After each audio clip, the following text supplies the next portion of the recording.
Welcome to Rewind, a look back at the key activities and events that formed part of the work program of the Department of the Public Service for 2020.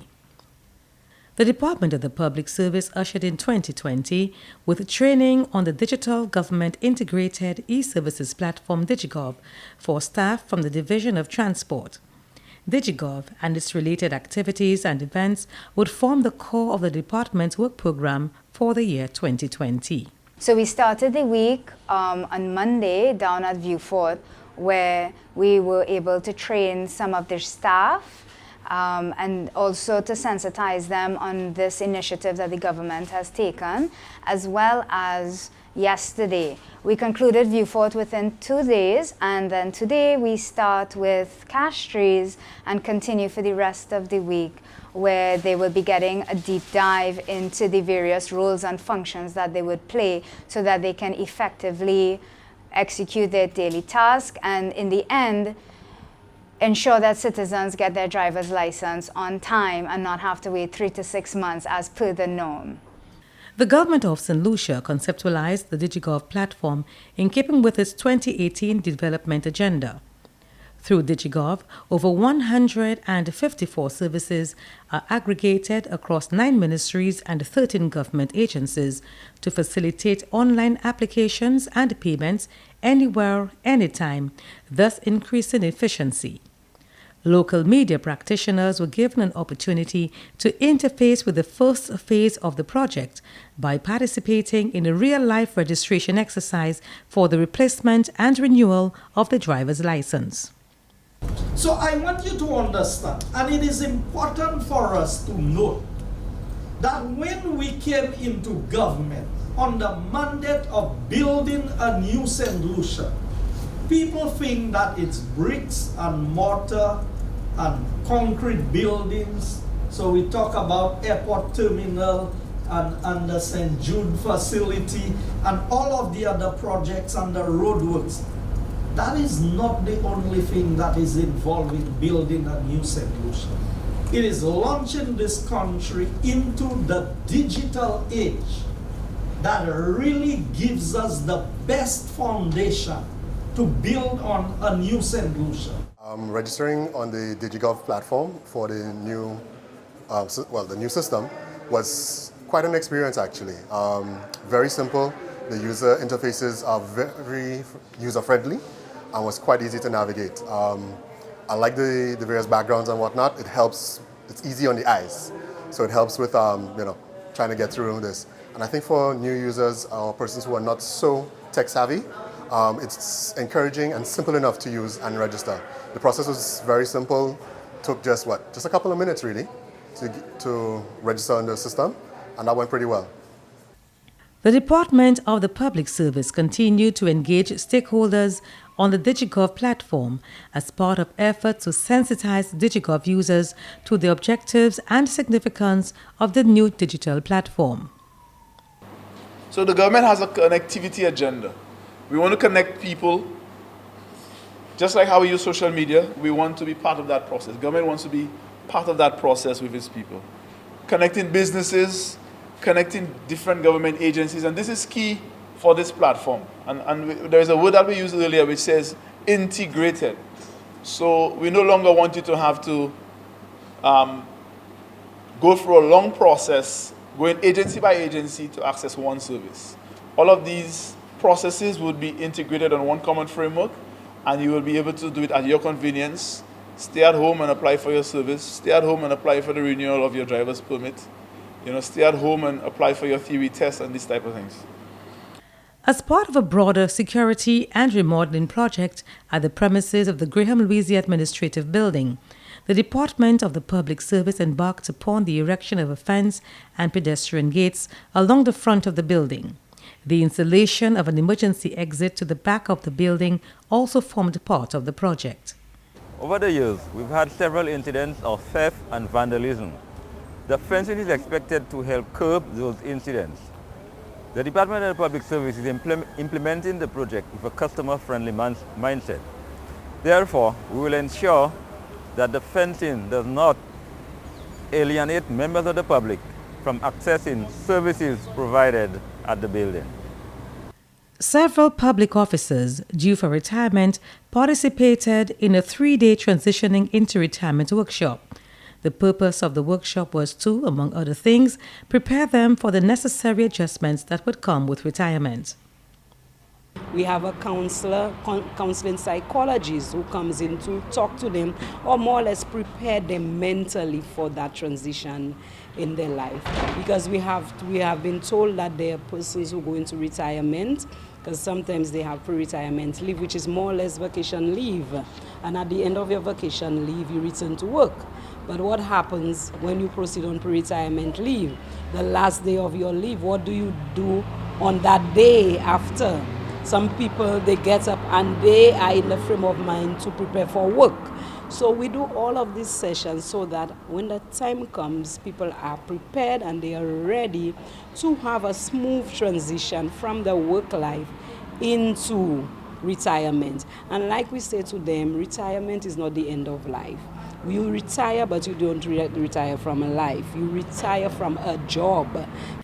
It was a crowning moment for staff when the department participated in the island's 41st Independence Parade with a float portrayal of our flagship DigiGov project.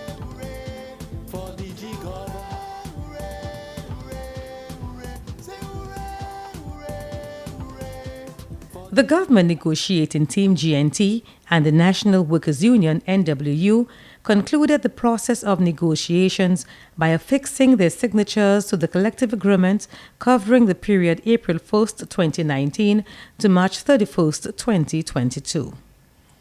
On behalf of the National Workers' Union, we would like to express our thanks first to the government negotiating team in terms of being able to conclude another collective agreement. There were several areas that we were hoping that the GNT would have considered, but as indicated during the negotiations, due to the financial constraints of government, whatever that means, we were not able to achieve it. Nevertheless, we have concluded negotiations and we hope that we won't experience too many problems with the actual implementation. Like every other negotiation, the persons have to compromise and to hope that the benefits that are obtained out of the discussion meet some of the interests that persons have, and that parties are then able to continue on and manage in the circumstances of what has been agreed. The process is not always easy, but at least we've persevered and are able to bring it to a satisfactory conclusion. A 3-day supervisory skills training was held for supervisors from a cross-section of the public service. Participants were taught how the right coaching skills could assist them in performing the roles more effectively. The facilitator for the training is Mrs. Geraldine Lendo Gabriel, and she is well-trained, well-versed in the area, and she's doing a little bit on the side, doing a little bit of career guidance with them this morning, and they are accepting that little plug that she has put into the training. So we know that when they leave here, they will be better equipped to go back to their units, the ministries, departments, to perform their tasks more effectively and to get better results and to get their subordinates to work with them and for the betterment of the public service as a whole. The Caribbean Communications Infrastructural Project COSIP held a stakeholder session to provide an overview of the World Bank-funded $6 million project. There are 3 components to the project. It's the infrastructure component, which includes the ISP, the broadband, and the UCS. The business incubation and training grants, which is component 2. And component 3, which is the implementation support. The achievements, let's look at some of the achievements. In 2013, the CASA project successfully completed IXP in St. Lucia. And quickly following after that, we completed the UCS project, which was basically the center or the brain of the communication system that we will delve into a little further. We also had a very successful ICT fair. There was a Women in ICT workshop. And of course, in 2017, the business incubation training was done. St. Lucia, like the other countries around the world, is still grappling with the onslaught of the COVID-19 pandemic. This unexpected phenomenon has affected almost every aspect of life in St. Lucia, resulting in the closure of businesses in the public and private sector, schools, churches, etc.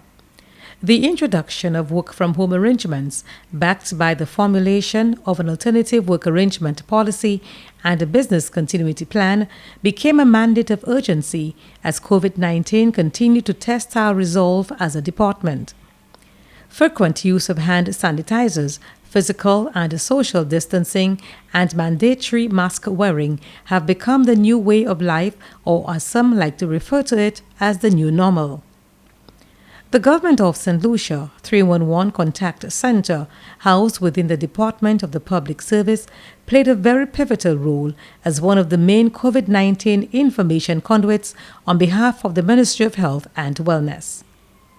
Activities associated with the annual Public Service Day observance were considerably scaled down as a result of the established COVID-19 protocols, limiting the department to merely a televised address by the Permanent Secretary. I would like to take this opportunity to say thank you to a very special team, the staff of the Government Contact Center 311. You were true soldiers. You provide much needed support to the efforts and most especially to the public. To all public officers, I say the battle is not over. I encourage you to remain focused and always be mindful of your purpose.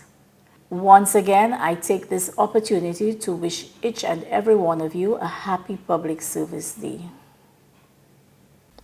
Staff of the Facilities Management Department converged at the Public Service Training Division for 2 weeks, where they were successful in completing the first draft of a Facilities Management Manual, the first for the Department of the Public Service.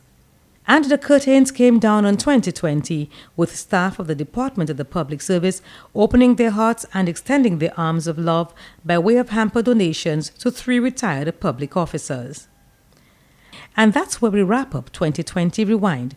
On behalf of the Communications Unit, here's a productive and safe 2021.